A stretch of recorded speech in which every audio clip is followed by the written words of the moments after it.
So try and remember to give the list so you know when you're going to be on. And yes, it's White Feather Poetry.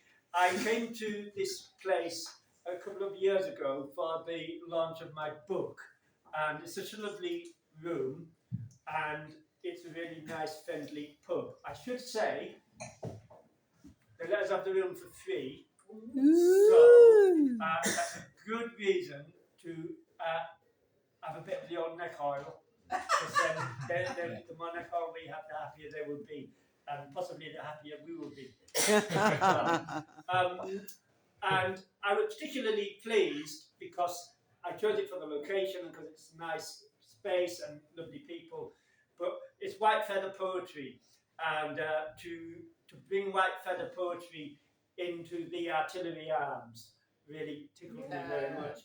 And we are performing in the barracks, and the barracks, instead of being full of soldiers, is tonight full of poets and musicians. And that's how it should be across the world.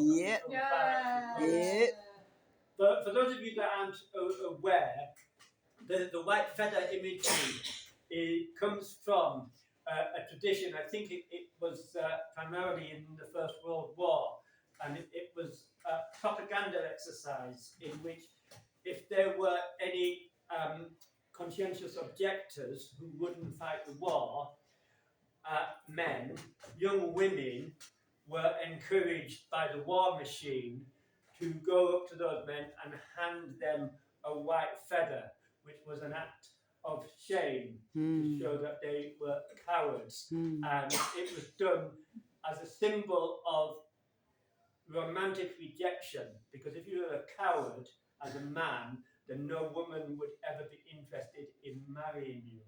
So the whole process, apart from being a propaganda exercise for the imperialist oppressive regimes that were ruling us, it was also an act of heterosexism, an act of gender conformity, and animal cruelty as well.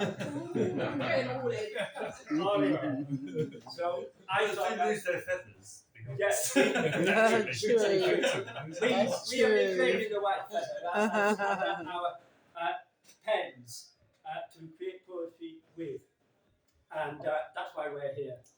So in that spirit, I'm going to do a poem which I wrote brand